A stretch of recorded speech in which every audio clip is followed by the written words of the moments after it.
Yes. Can you Okay. hear us? I can't hear Kunal so well, but it's okay. Just tell me when to go. Can you hear me now? Kunal? Yes, I can hear you, Can you hear me Kunal. now? Yeah.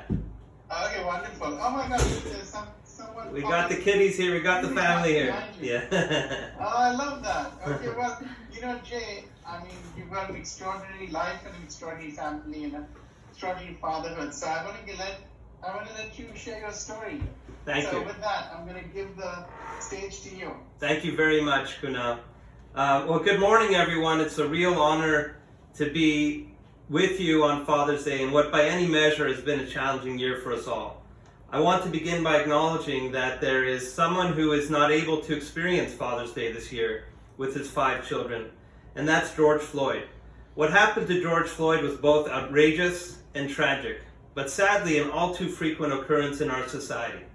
Thus, it is important, especially on this day, to reflect not only on George Floyd's death, but the deaths of so many individuals of color, including the more recent tragedy of Rayshard Brooks, and the gaping void left behind among family and friends. Black lives do matter, and the effect on a family of a life wrongfully taken is nothing less than devastating. I want to add my voice to those of the millions, not just in North America, but around the world, who believe that racism in all its forms needs to be eradicated now. With COVID-19 and its health and economic implications, with racial injustice and social unrest, with uncertainty waxing and trust waning, these are indeed challenging times. But I'm an optimist who sees opportunity in every difficulty, and opportunities abound. Look no further than we the planet. I want to thank you, Kunal, for giving me this opportunity to share some thoughts with you and with this great group that we have gathered together. I'm a huge fan of Kunal and his efforts to spur lasting, meaningful change. This is exactly what is needed in today's world. Kunal and Lori and Laura may be the founders, but all of you are co-builders in helping to transform and reimagine our planet, especially in the post-COVID world. Better days are coming. The theme of today's Father's Day Summit is spot on for these unprecedented times. Exponential legacy of prosperity and human flourishing. As Dr. Martin Luther King said, life's most persistent and urgent question is, what are you doing for others? I think of myself as a heart hunter. Why do I say this? Because what I value most in people are attributes like empathy, compassion, lack of judgment, curiosity, open-mindedness, humility, respect for others, and a passion for peace and improving our planet. In my experience, the best leaders exhibit these qualities. They lead not through fear or bullying or raising their voice or saying insulting words, but by actually listening, genuinely making an effort to understand the other, by inspiring others to be their very best. In addition, in this age of pandemic, the ability to be agile of mind and flexible in execution is more important than ever. So how does one acquire these traits? Well, this brings me back to Father's Day and thinking about my own father and about the father I tried to be for my children. My father, Meyer Rosenzweig, passed away 7 years ago, but there is scarcely a day that goes by that I do not think about him and how he shaped the person I became. His life informs my own, and he has left a legacy that lives through me, my siblings, and through my own children and my nieces and nephews. My father was, in many respects, a remarkable man, but he always carried himself with an underlying humility. He was, like so many of his generation, a product of the Great Depression and World War II. After the war, he started his own electrical company. He was an entrepreneur. He was successful, not just in making a living and providing for his family, but more importantly, in gaining a reputation for quality and honesty. Everyone who knew him, his suppliers, customers, and co-workers, respected him. Starting and running a business is hard. It takes a great deal of time and effort, but my dad never subtracted that time from time spent with our family. He was a good, involved parent, and through his example, he passed on his values to us, his children. He was an equally wonderful grandparent to my 3 children who are with us today, Sammy, Allie, and Joseph, and he, along with my amazing and incomparable late mom, served as a role model to me. So I miss him and my mom terribly, though I know they are still with me.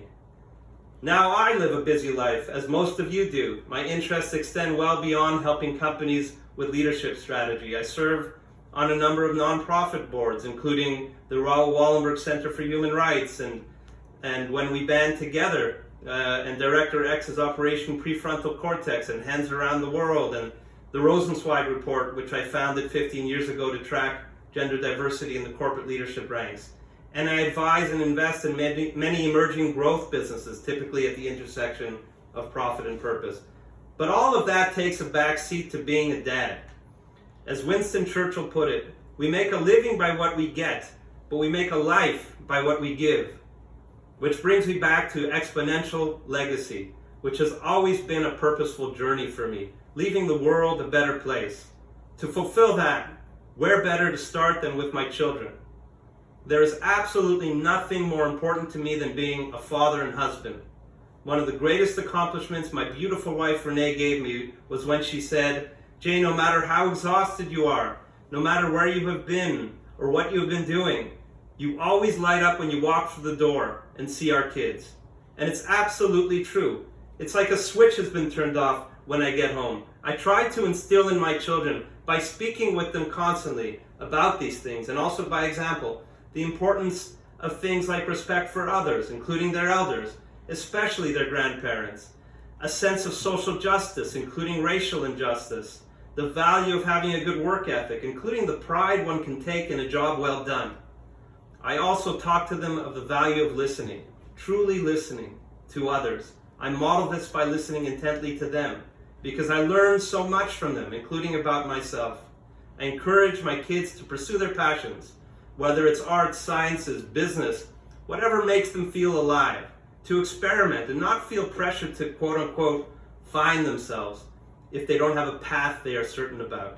To understand the journey is most important, and that there will be heartbreak and disappointment, but also incredible moments of joy and accomplishment along the way. As Miley Cyrus says, it's all about the climb. And speaking of the climb, my children thankfully understand that it's empty to covet audacious materialism or to show off wealth. Too often society has this backwards.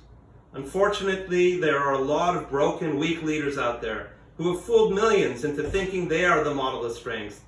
It is therefore more important than ever for us to show what real strength is, to show what real leadership is to our kids, to better be impressed by humility, wisdom, compassion, and kindness, to help, to give, and to share with loved ones and strangers alike, unconditionally, without negative overtones or wanting anything in return, to always take the high road where the traffic is the lightest, to expect nothing, and to appreciate everything that is given to them, but to never be pushovers, because kindness is not weakness, kindness is strength.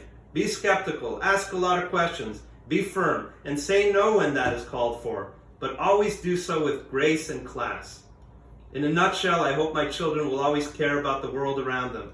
That will be my exponential legacy. Renee and I are so fortunate that our kids have absorbed these values. My kids are my best friends. We love being together. These past months, due to COVID, the family has seen me more than ever, especially during the day. And thankfully, they don't seem to mind. With all the heartache and collective grief and hardships COVID has brought, we mustn't forget opportunities as well. For those of us who have been fortunate enough to have stayed healthy during this time, it has provided us a chance to reset and meditate on those things that are most important in life, and to determine where the future lies with our lives and the planet. Our children are aged 21, 19, and 17, and during COVID we've had many deep discussions about racial injustice and other issues of the day, from the environment to equality. My goal has always been to accelerate the learning process for my kids, so that they can have all the knowledge and experience I can give them from as young an age as possible. The tables are turning. I now learn so much from them. They are my advisors and confidants. They are so smart and wise. Their level of judgment is beyond incredible. And they keep me current in so many things, including music. I love their music. Bon Iver, Frank Ocean, J. Cole, Kendrick Lamar, Drake. It's become my music. There's a quote attributed to Mark Twain that goes like this: When I was 17 years old, I couldn't believe how little my father knew. But when I was 21 years old, I couldn't believe he learned so much in 4 years. The message is clear, and it reminds us of COVID and how much I've learned from my children over the past 4 months of house confinement. Thank you, and happy Father's Day. Thank you. Thank you, Jay. Jay, hold on a second. Before you leave, I'd love to say hi to your family. And definitely, you know how they say crowdsource, writing books, crowdsource? Yes, I think yes. this is a family source. You got it. Totally Absolutely, absolutely. Hi. Sammy, Ali, and Jojo. Hi.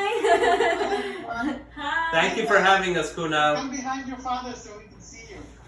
I don't know if that's possible, but let's try. Lower your head, Jojo. This is the first family portrait. You've got to take that. So thank you guys for being with us, and thank you for being such extraordinary souls to your father. You know, that's what gives fathers all the joy in the world, when they have extraordinary daughters and sons. Thank you, my dear brother. Thank you, thank you. Thank you. We'll talk to you soon. That's Bye-bye. extraordinary Bye. legacy, and have a lovely Father's Day. Thank Thank you. you. Bye.